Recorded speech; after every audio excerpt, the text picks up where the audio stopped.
Hello नमस्कार साथियों, मैं संचित भारती आपके अपने YouTube channel all in one study point पर आप सभी का स्वागत करता हूं। उम्मीद करता हूं सब साथी अच्छे होंगे, स्वस्थ होंगे, मस्त होंगे। साथियों, हमारा पॉलिटी का सेशन चल रहा था और उसी सेशन में जो आगे चैप्टर था, जो हमने चैप्टर पढ़ा था निर्वाचन आयोग, और उस चैप्टर को पढ़ने के बाद में आज उसी का जो दूसरा पार्ट है वो हम आपके लिए लेकर आए हैं। तो शुरू करेंगे आज के हम इस पार्ट को। ठीक है, तो साथियों ये निर्वाचन आयोग है और निर्वाचन आयोग के बारे में हमने पहले वीडियो में पढ़ लिया था। आज उसके बारे में दूसरे पार्ट में कुछ जो बातें रह गई थी उनके बारे में डिस्कस करेंगे। तो हम बात करते हैं निर्वाचन आयोग की, इलेक्शन कमीशन की। ठीक है, तो इसमें अनुच्छेद 324 तक हमने पढ़ा था और अनुच्छेद 325 से हम शुरुआत करेंगे। अनुच्छेद 325 क्या कहता है?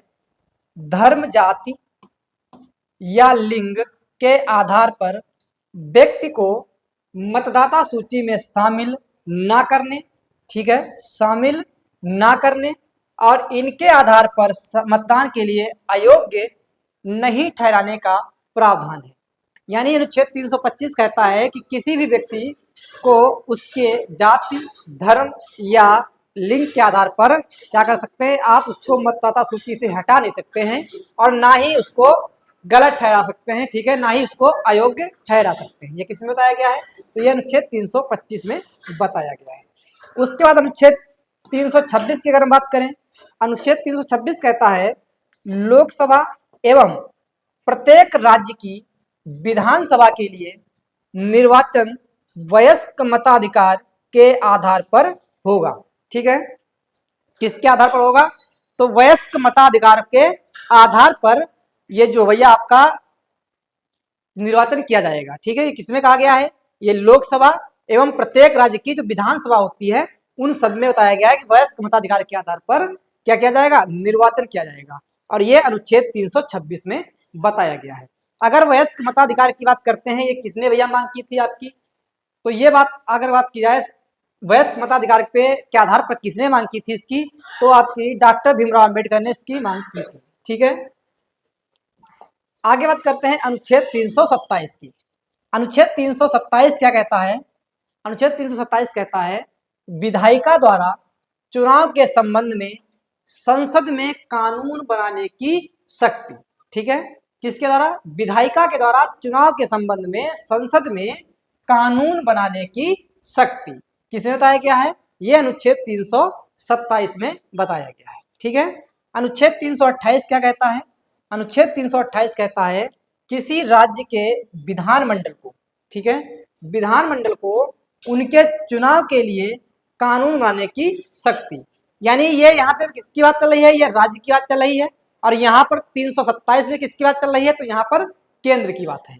केंद्र अगर कोई चुनाव के संबंध में संसद में कानून बनाएगी तो अनुच्छेद 327 के तहत बनाएगी, और अगर राज्य में इसके लिए कोई कानून बनाया जाएगा तो अनुच्छेद 328 के तहत बनाया जाएगा। ठीक है, उसके बाद बात करते हैं अनुच्छेद 329 की। अनुच्छेद 329 क्या कहता है?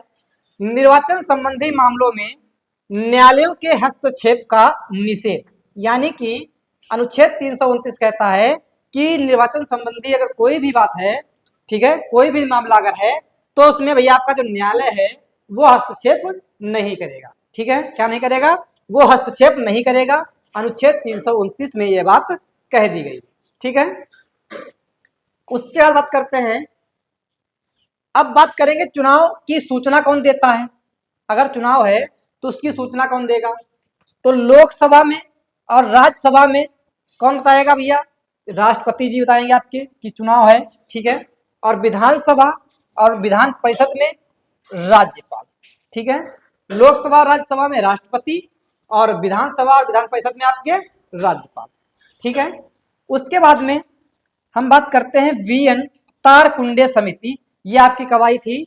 ये 1980 में आपकी आई थी वीएन तारकुंडे समिति। कब आई थी? 1980 में। और इस समिति ने क्या बताया था? इसने कहा था कि मतदाता आयु की जो है वो 21 वर्ष से घटाकर कितनी कर दी जाए? 18 वर्ष कर दी जाए। ठीक है, मतदाता आयु जो है वो 21 वर्ष से घटाकर कितनी कर दी जाए?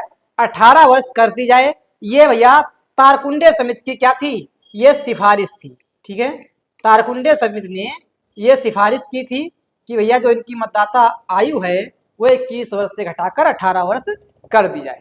ठीक है, और ये आपका कब किया गया ऐसा? तो यह आपका किया गया था उसके बाद में 61वां संविधान संशोधन 1989 के द्वारा जो आपकी उम्र थी मताधिकार के लिए, यानी मतदाता आयु जो थी वो 21 वर्ष से कब कितनी कर दी गई थी? 18 वर्ष कर दी गई थी। किसमें? तो 61वां संविधान संशोधन 1989 के द्वारा। ठीक है, तो मतदाता की आयु जो है वो 21 से 18 वर्ष कब की गई है? तो 61वां संविधान संशोधन 1989 के द्वारा। आगे बात करते हैं राज्य निर्वाचन आयोग की स्थापना।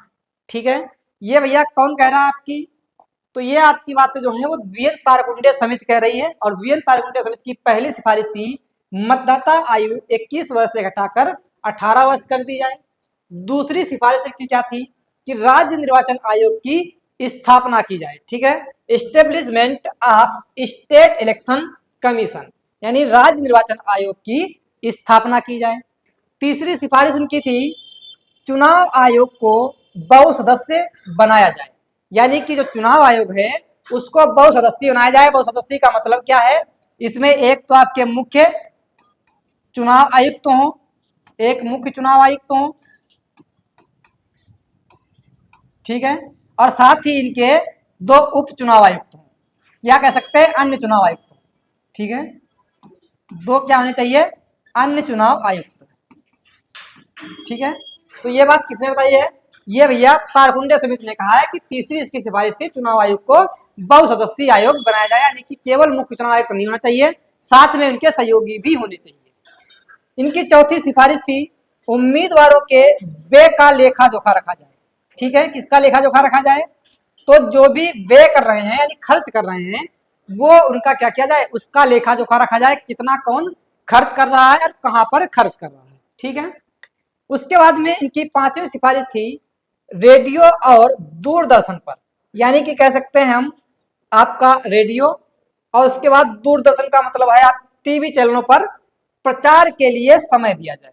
ठीक है, ये किसने बताया गया? ये तारकुंडे समिति ने कहा है कि इनके प्रचार करने के लिए इनको रेडियो पर और दूरदर्शन पर यानी टेलीविजन पर प्रचार करने के लिए इनको क्या दिया जाए? इनको समय दिया जाए। ठीक है, allotment of time for publicity on radio and television. ठीक है, ये किसने कही भैया? ये भी भैया की तारकुंडे समिति जो थी आई थी 1980 में, उसने ही ये बात 5वीं सिफारिश की थी। ठीक है, उसके बाद करते हैं अगली समिति की। अगली समिति है हमारी दिनेश गोस्वामी समिति, जो आपकी 1990 में आई है। दिनेश गोस्वामी समिति, इस समिति ने क्या कहा? तो इसका समिति का कहना था पहली इसकी सिफारिश थी ईवीएम का प्रयोग किया जाए। ठीक है, क्या भैया है? तो दिनेश गोस्वामी समिति जो 1990 में आई है, इसने पहली सिफारिश की कि ईवीएम का प्रयोग किया जाए। ठीक है, दूसरी सिफारिश इन्होंने की मतदाताओं को फोटो युक्त परिचय पत्र दिया जाए। ठीक है, आपने अगर पहले वोट डाला होगा तो आपका मतदाता पहचान पत्र होगा जिसमें फोटो आती थी, तो हो सकता है। तो भैया इन्होंने क्या कहा है कि मतदाताओं को फोटो युक्त पहचान पत्र दिया जाए, परिचय पत्र दिया जाए, जैसे कि आज का आपका क्या होता है? आधार कार्ड होता है। ठीक है, उसी तरीके से उनको एक परिचय पत्र दिया जाए जिससे पता चले कि हाँ ये वोट डालने के लिए एलिजिबल है। ठीक है, दूसरी बात इन्होंने तीसरी बात क्या कही?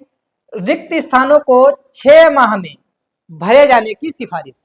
साथ ही इन्होंने कह दिया कि अगर कोई भी सीट खाली है तो उसको हर हाल में 6 माह के अंदर भरा जाए। ये किसकी सिफारिशें हैं? ये सभी दिनेश गोस्वामी समिति की सिफारिशें हैं जो कि आपकी 1990 में आई थी। ठीक है, उसके बाद करते हैं हम ईवीएम की। तो ईवीएम की सिफारिश किसने की भैया है? दिनेश गोस्वामी समिति ने ईवीएम की सिफारिश की 1990 में। उसके बाद में ईवीएम आपकी आती है, और ईवीएम जब आती है आपकी तो इसकी अगर इस आविष्कार की बात करते हैं तो ईवीएम का आविष्कार किसने किया है?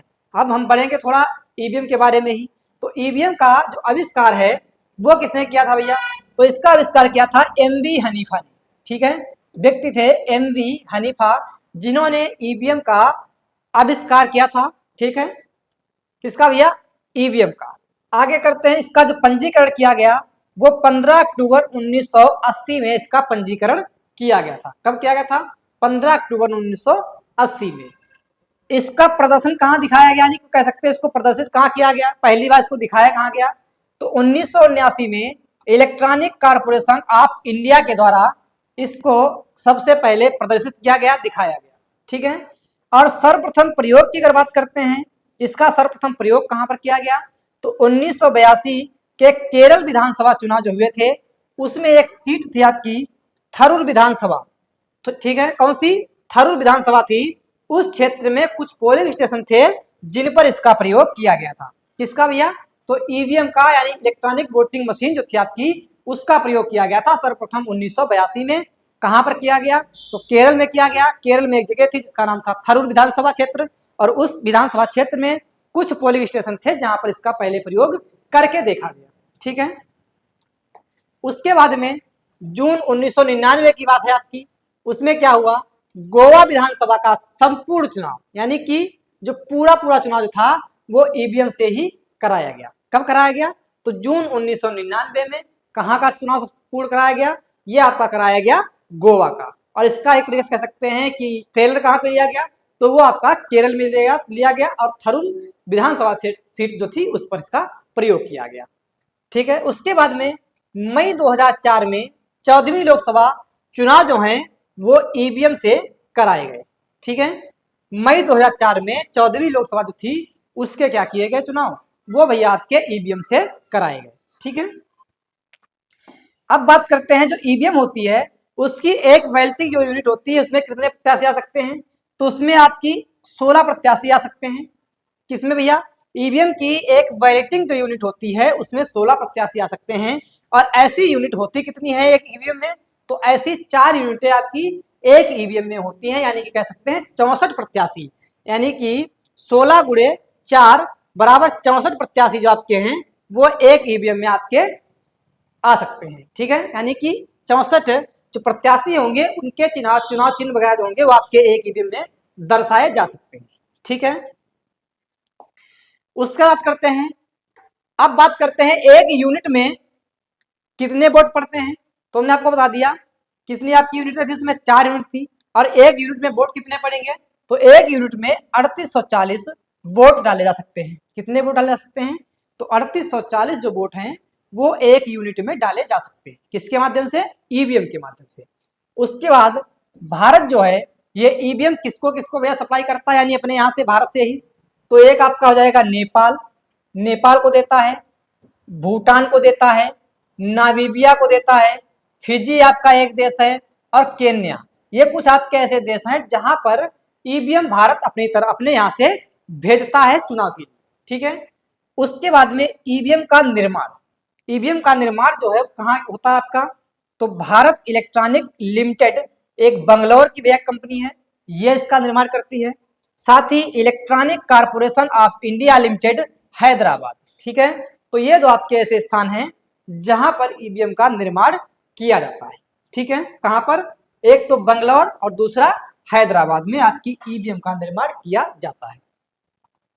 2014 लोकसभा चुनाव के लिए प्रत्याशी अधिकतम, यानी क्या कर सकते हैं भैया, जो 2014 हुआ चुनाव, लोकसभा चुनाव, उसके लिए अधिकतम प्रत्याशी यानी खर्च कर सकता है वो 40 लाख। ठीक है, 40 लाख खर्च कर सकता था, लेकिन उसको बढ़ा के कितना कर दिया है, उसको बढ़ा के कर दिया गया है 70 लाख। ठीक है, यानी कि कोई व्यक्ति अगर लोकसभा का चुनाव लड़ रहा है तो वो क्या करेगा, यानी कि जब लोकसभा का चुनाव लड़ेगा, यानी क्या कह सकते हैं संसद के लिए, अगर कोई सांसद बनना चाहता है और सांसद बनने के लिए वो क्या करेगा, पहले इसकी जो लिमिट थी वो 40 लाख रुपए थी, यानी कि एक प्रत्याशी 40 लाख रुपए खर्च कर सकता है, इससे ऊपर नहीं खर्च कर सकता था। लेकिन उसकी लिमिट जो थी 40 लाख से बढ़ाकर कर दी गई 70 लाख, यानी कि अब कोई भी प्रत्याशी क्या है, लोकसभा का अगर यानी सांसद बनना चाहता है तो वो अधिकतम 70 लाख रुपए चुनाव के दौरान खर्च कर सकता है। ठीक है, कितने रुपए खर्च कर सकता है, तो 70 लाख रुपए खर्च कर सकता है। लेकिन यही अगर कोई छोटा राज्य है, ठीक है, जबकि छोटे राज्य के लिए क्या करेगा वो, तब वो 54 लाख रुपए खर्च कर सकता है। ठीक है, मान लिया कोई सीट है और उसमें जनसंख्या कम है, तो ऐसी स्थिति में क्या करेगा वो, तो वो आपका अधिकतम 54 लाख रुपए खर्च कर सकता है, और अगर बड़ी सीट है तो वो उस पर अधिकतम 70 लाख रुपए खर्च कर सकता है। ठीक है, उसके बाद बात की जाए जो विधानसभा चुनाव के लिए यही राशि कितनी हो गई, तो विधानसभा चुनाव के लिए यही राशि 16 लाख से बढ़ाकर 28 लाख रुपए कर दी गई। ठीक है, ये भैया कब हुआ आपका, तो ये आपका 2014 में हुआ है।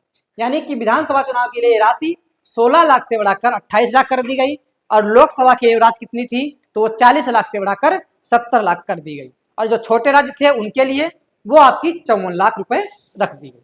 ठीक है, जो आपके पूर्वोत्तर एवं पर्वतीय राज्य हैं, ठीक है, यानी कि पूर्व और उत्तर के जो आपके राज्य हैं वो, और साथ ही जो पर्वतीय राज्य आपके हैं उन राज्यों के लिए कितना कर दिया गया, तो उनके लिए भैया आपका 20 लाख रुपए निर्धारित कर दिया गया। यानी कि अगर पूर्वोत्तर का कोई व्यक्ति है, पूर्वोत्तर राज्य में चुनाव हो रहे हैं वहां पे, या फिर पर्वतीय राज्य आपके हैं, ऐसे राज्यों में वो व्यक्ति अधिकतम 20 लाख रुपए खर्च कर सकता है। ठीक है, कितने खर्च कर सकता है, अधिकतम 20 लाख रुपए। अगली समिति आती है आपकी है के संथानन समिति 1964, और इस समिति ने केवल एक सिफारिश की थी, और उसने सिफारिश कौन सी की थी, तो उम्मीदवार की जो न्यूनतम शैक्षिक योग्यता है उसको निर्धारित किया जाए, यानी कि उसको तय किया जाए। ठीक है, न्यूनतम शैक्षिक योग्यता को रखा जाए।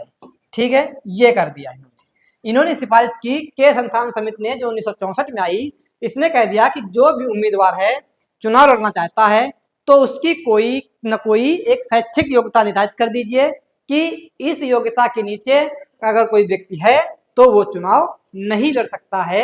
इसकी सिफारिश की किसने, तो ये सिफारिश की थी के संथान समिति 1964 में जो आपकी आई थी।